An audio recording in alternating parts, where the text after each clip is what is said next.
이 시간 우리에게 주시는 하나님의 말씀은 신약성경 사도행전 3장 1절에서부터 10절까지 말씀입니다. 신약성경 사도행전 3장 1절에서부터 10절까지의 말씀, 제가 가진 성경으로 신약 191면에 위치하고 있습니다.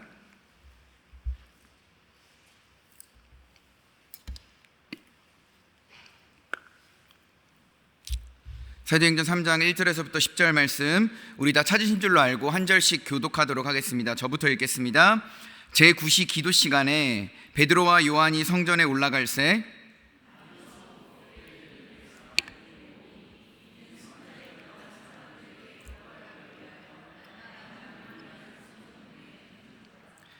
그가 베드로와 요한이 성전에 들어가려 함을 보고 구걸하거늘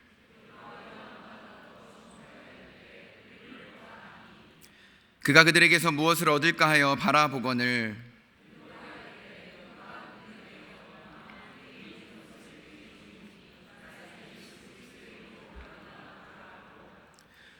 오른손을 잡아 일으키니 발과 발목이 곧 힘을 얻고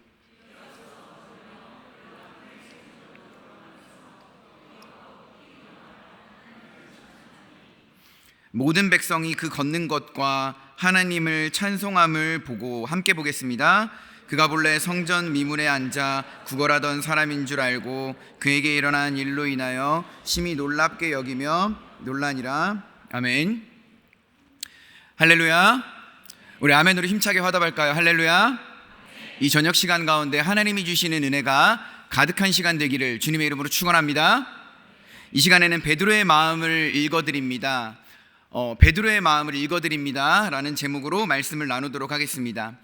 예수님께서 이 땅에 오셔서 크게 세 가지 사역을 하셨습니다. 마태복음 4장 23절에 보게 되면 나오는데요, 첫 번째로는 이제 회당에서 가르치시고 천국 복음을 전파하시고 모든 병든 자와 모든 약한 자들을 고치시는 사역을 감당하신 것입니다. 회당에서 가르치고 천국 복음을 전파하고 병과 약한 것을 이 고치시는 사역을 감당하시게 된 것이죠. 예수님께서는 이 땅에 인간으로 오셔서 이러한 사역들을 감당하시게 되셨습니다. 그런데 예수님께서 이러한 사역을 감당하시기 전에 인간이던 때가 있었어요. 예수님이 인간으로 오셨기 때문에 인간과 똑같이 생활하시고 인간의 똑같이 모든 것들을 겪으시고 난 다음에 사역을 시작하셨다라는 사실입니다. 여성에게서 태어나시고요, 그 다음에 사람과 똑같이 먹고 자고 생활하고요, 그 다음에 나이가 들어서 부르심에 따라서 똑같이 사람과 같이 세례도 받게 되고요, 그 다음에 인간의 육신을 입고 계신 분이기 때문에 마귀로부터 죄의 유혹을 당하시게 됩니다. 똑같이 시험을 당하시지만 시험을 이기시고 그렇게 사역을 감당하셨다라는 사실입니다.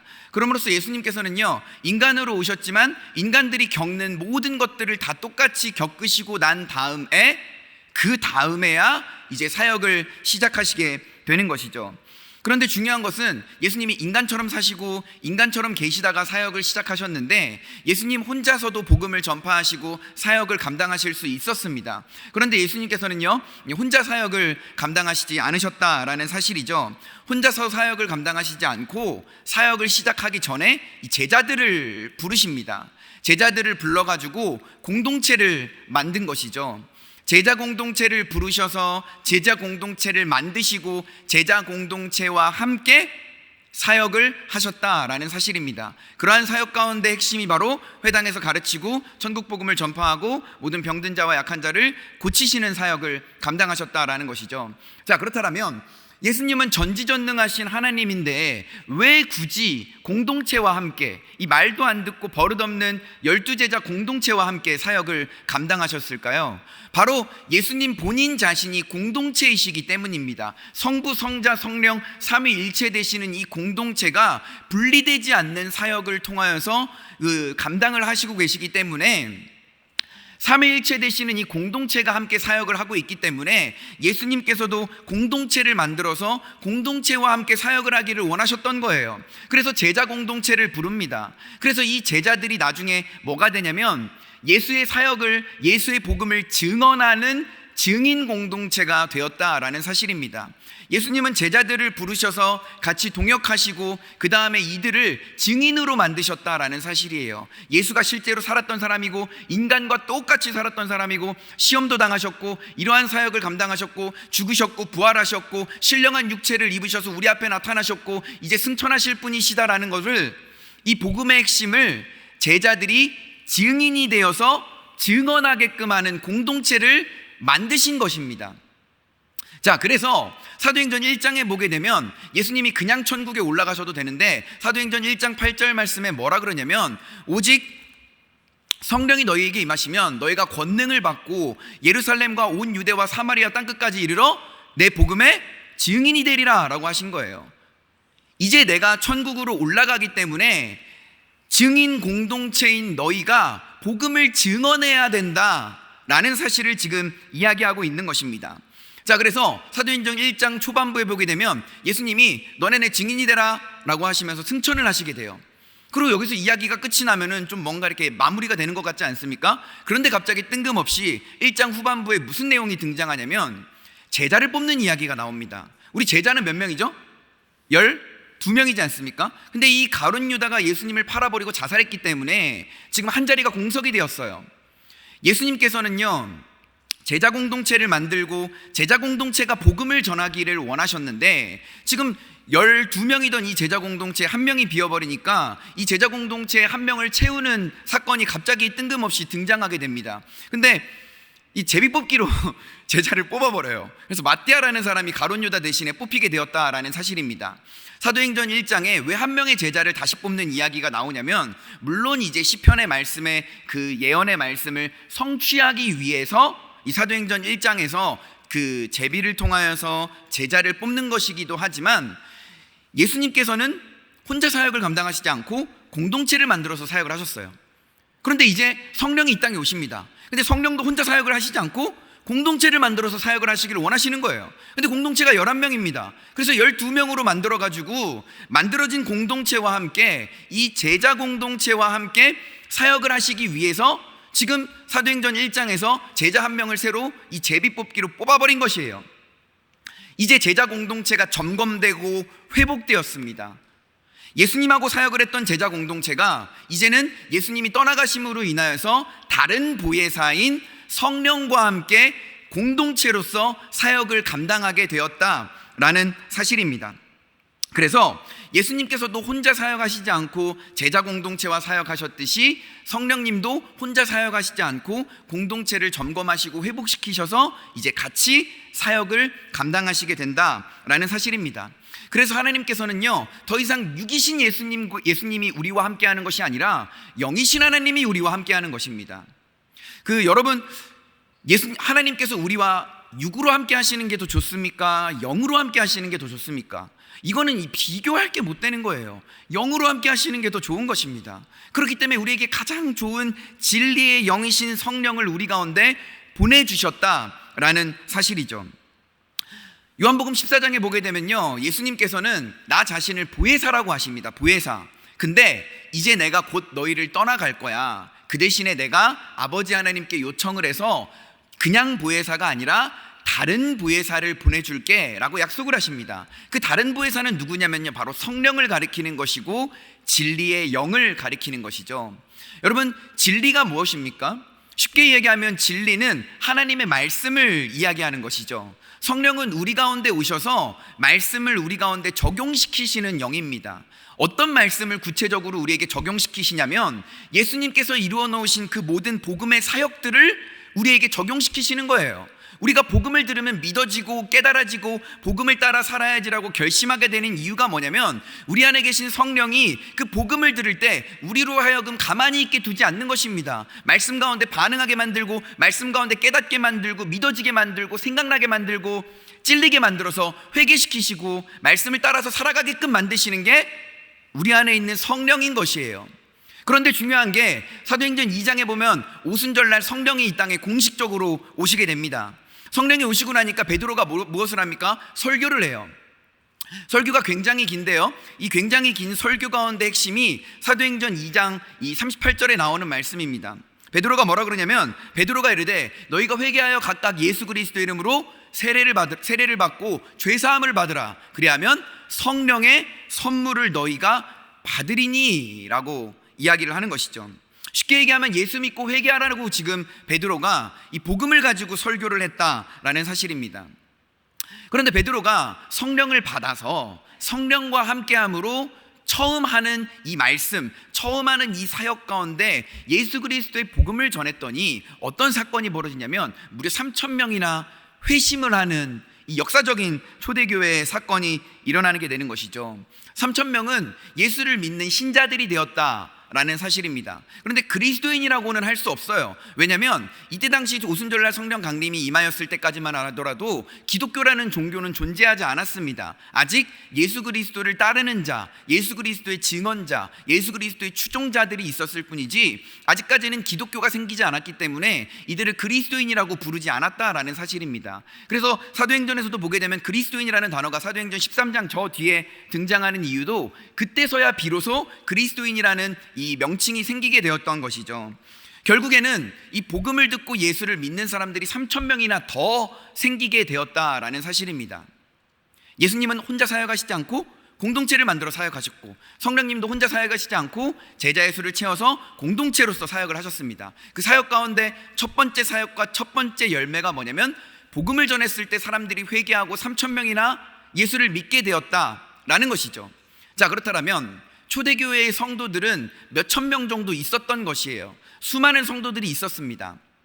그런데 이 수많은 성도들이 성령과 함께 하시면서 무슨 일이 벌어졌냐면, 성령과 함께 하면서 어떠한 신앙생활을 했냐면, 오늘 우리가 보게 되는 이 사도행전 3장 바로 전 단락에 보게 되면 어떻게 신앙생활을 했는지를 아주 구체적으로 꼬집고 있습니다. 우리 2장 42절 한번 읽어볼까요? 사도행전 2장 42절 말씀, 우리 다 같이 한 목소리로 한번 성경을 보고 읽어보겠습니다. 시작.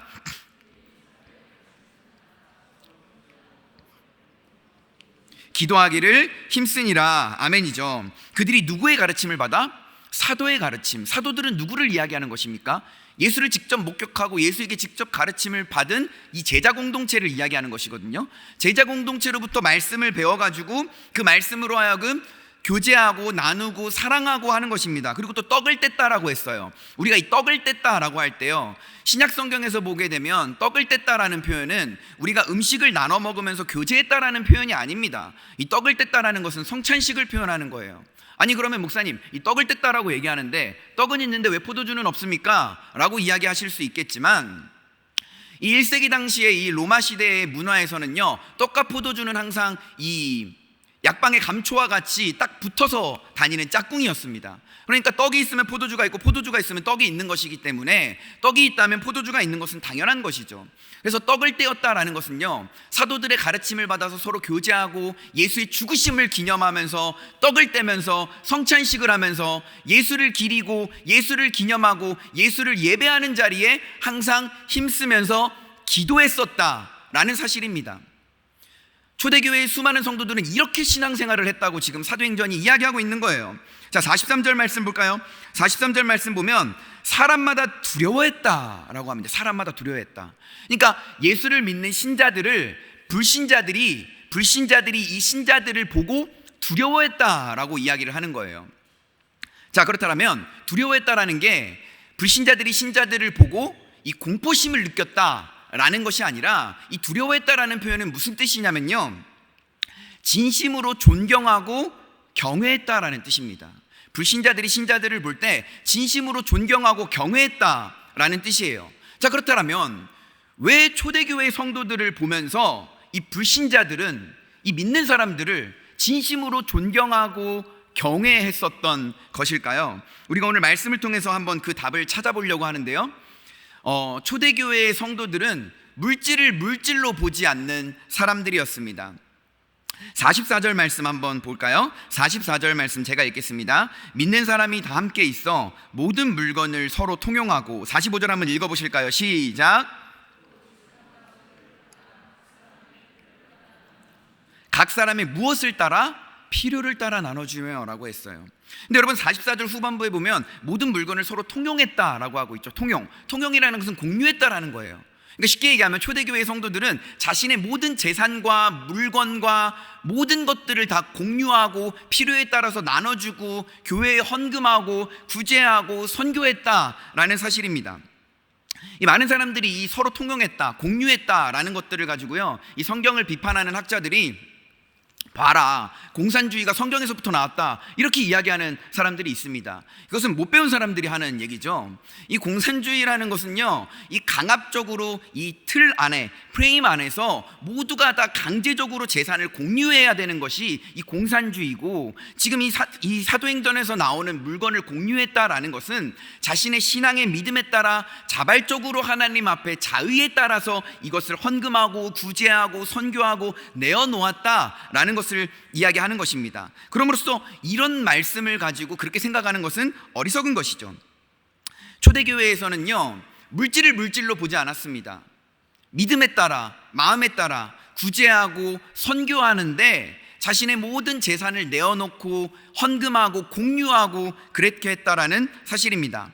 왜 이렇게 도대체 초대교회가 특별하게 이렇게 했냐면, 여러분 초대교회에는요 임박한 종말 사상을 가지고 있었습니다. 임박한 종말 사상, 무슨 말이냐면 예수님이 승천하시고 성령이 왔지 않습니까? 그런데 이제 곧 예수님께서 다시 재림하실 거라고 믿었어요. 초대교회 성도들은 곧 예수님이 다시 오실 거라고 믿었습니다. 그래서 예수님이 다시 오시기 전에 이 임박한 종말의 시대를 살아가는 우리가 어떻게 살아가야 되냐? 물질을 따라서 살아가는 것이 아니라 예수를 따라서 살아가야 된다. 물질은 우리에게 더 이상 물질이 아니다. 하나님이 우리에게 그냥 허락해 주신 것이지 이것을 우리가 따르고 이것을 섬기면서 살아가는 것이 아니다 라는 마음으로 살아갔다라는 것이죠. 그래서 초대교회의 성도들은요, 이 세 가지의 물질관을 가지고 있었습니다. 첫 번째는 성경적인 물질관을 가지고 있었어요. 청지기로서 물질을 맡는 역할을 했다라는 것이죠. 물질은 나에게 하나님께서 맡겨주신 것이지 내 것이 아니다 라는 이 청지기의 사명으로 물질을 관리했습니다. 그리고 두 번째로는요, 물질은요 나만을 위한 것이 아니라 이 내가 가진 물질에는 반드시 타인을 위한 몫이 있다고 생각을 했어요. 나에게 돈이 얼마가 있으면 이 얼마는 나를 위해서 쓰는 것도 있지만 반드시 타인을 위해서 써야 한다라는 이러한 믿음을 가지고 있었습니다. 타인을 위해서 쓰라고, 이웃을 위해서 쓰라고 하나님이 나에게 물질을 주셨다라는 이러한 믿음이 있었어요. 그래서 재산을 쌓아두려고 했었던 사람들이 아니라 이 재산을 나누려고 했었던 사람들이었다라는 사실이죠. 하나님이 나에게 물질을 주신 것은 나로 하여금 하나님의 선한 사역이 감당하는 곳에 물질을 흘려보내기 위해서 나를 통로로서 쓰시는 것이지, 무슨 내가 물질을 쌓아두는 곳간과 창고의 역할을 감당하라고 나에게 물질을 주신 것이 아니라는 것을 깨달았습니다. 세 번째로요, 초대교회의 성도들은 모든 물질을 하나님의 영광에 따라서 사용했습니다. 하나님의 영광을 위해서 물질을 사용했어요. 청지기로서 물질을 감당했고요, 이웃을 위해서 흘려보내는 역할로 물질을 사용하였고요, 모든 물질을 사용할 때는 하나님의 영광을 위해서 물질을 사용했습니다. 그렇다면 동시대를 살아가는 사람들이 보는 거예요. 신자들을 보는 겁니다. 아니, 얘네는 똑같은 사람인데 예수를 믿는다는 이유 하나만으로 저렇게 물질을 내려놓고 마음을 내려놓고 자신의 모든 것을 내려놓고 사는 것을 보고 불신자들이 두려워하는 겁니다. 이 사람들을 존경하는 거예요. 어떻게 하면 저렇게 자신의 재산을 팔아가지고 불의 이웃을 도울까? 어떻게 하면 교회 내에 동네에 가난한 사람들을 구제하고 선교하는데 저렇게 물질을 쓸까? 라고 생각했던 것이죠. 그런 의미에서 불신자들이 신자들을 두려워했다라는 사실입니다.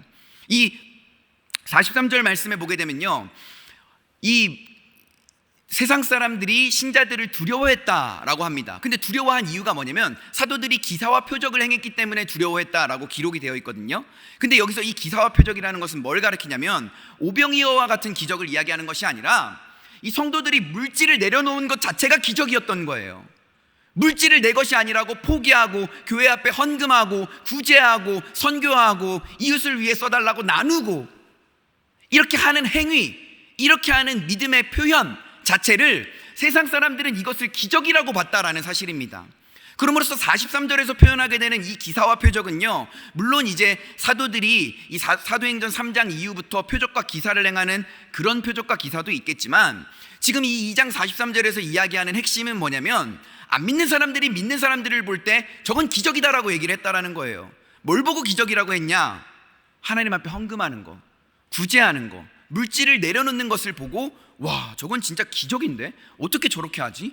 참 예수 믿는 사람들 신기해, 두려워, 참 존경스러워, 참 경외스러워, 이렇게 바라봤다라는 사실입니다.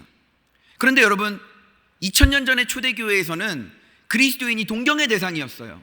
그런데 2023년을 살아가는 우리 오늘날 현대사회에서는 그리스도인이 어떠한 모습으로 살아갑니까? 몇 년 전에 코로나로 인해서 많은 사람들이 신천지하고 교회가 똑같은 곳인 줄 알고 교회는 완전 기독교가 아니라 개독교가 되어버렸어요. 최근에 넷플릭스에서 이제 인기리에 이렇게 방영이 되었던, 나왔었던 이 나는 신이다라는 프로그램 같은 것을 보면 말도 안 되는 그런 적그리스도와 같은 이단 사이비들이 오히려 하나님을 욕되게 할 뿐만 아니라 하나님 앞에서 건전하고 건강하게 신앙생활하는 그리스도인들을 욕되게 하고 수치를 안겨주었다라는 사실입니다. 하지만 초대교회는 다른 모습이었어요. 그리스도인들을 볼 때, 신자들을 볼 때 경외하고 그들을 존경했다라는 사실입니다. 왜 그런지 아십니까? 그들이 물질을 내려놓았기 때문입니다. 그들이 자신의 자아를 내려놓고 죄를 내려놓고 하나님 앞에서 겸손하게 오직 하나님을 사랑하고 이웃을 사랑하고 떡을 떼면서 예수의 죽으심을 기리고 기도하는 데 힘쓰고 신앙의 본질을 붙들면서 예수의 재림을 기다리면서 마치 오늘이 마지막인 것처럼 살았기 때문에 세상 사람들로부터 두려움의 대상이었어요. 그런데 오늘날 우리는 그리스도인으로서 어떠한 모습으로 살아가고 있는 것입니까? 이 말씀을 통해서 우리가 한번 되돌아볼 필요가 있습니다. 그래서 이러한 배경을 가지고 이제 3장 말씀을 읽어보려고 하는데요, 3장에 보게 되면요, 오늘 말씀에 보게 되면 제9시에 베드로와 요한이 성전에 기도하러 갑니다. 제9시라는 것은 오늘날로 이야기하면 오후 3시를 이야기하는 거예요. 유대인들은 하루에 3번 기도했습니다. 아침 9시, 오전 12시, 오후 3시 3번 기도했습니다. 그런데 유대인들에게 하루의 시간은요, 해가 지면 하루가 끝나는 거예요. 해가 지면 하루가 끝나는 것입니다. 그러니까 아침 9시에 기도하고 오전 12시에 기도하고 오후 3시에 제9시에 기도하러 성전에 갔다라는 것은 하루의 마지막을 마무리하면서 이제 기도하면서 하루를 마무리하려고 성전에 올라갔다라는 거예요. 그런데 성전을 올라가는 것 가운데 누구를 만납니까? 성전 미문 앞에 이 태어나면서부터 걷지 못하는 사람을 만나게 되는 것입니다. 이 미문이라고 하는 것은요, 1세기 당시에 실제로 그 시대를 살았었던 이 역사학자인 요세푸스라고 하는 사람이 있습니다. 이 요세푸스라고 하는 사람의 기록에 따르면 이 미문이라는 것은 높이가 23m 정도 되고요, 금과 은으로 도배된 아주 웅장하고 장엄하고 아름다운 문이 바로 미문이었어요. 그런데 미문 앞에 어떤 사람이 있습니까? 태어날 때부터 걷지 못하는 사람이 있는 것이죠. 대비되지 않습니까? 미문은 막 금과 은으로 도배된 23m의 이중문의 장엄하고 웅장하고 아름다운 문인데 그 문 앞에서 구걸하고 있는 사람은 누굽니까? 볼품없고 처량한, 태어나면서부터 장애를 가짐으로써 걷지 못하는 그러한 안진뱅이가 있었다라는 것이죠. 그런데 이 하루가 맞춰가는 제3시에, 하루가 맞춰가는 제9시, 오후 3시에 하루가 맞춰갈 무렵에 베드로와 요한이 성전에 기도하러 가다가 이 나면서부터 걷지 못하는 사람을 만나게 됩니다. 그래가지고 걷지 못하는 사람을 보게 되니까 이 안진뱅이가 이제 구걸을 하는 거예요. 구걸을 하니까 베드로가 나를 좀 쳐다봐라 이렇게 이야기를 합니다.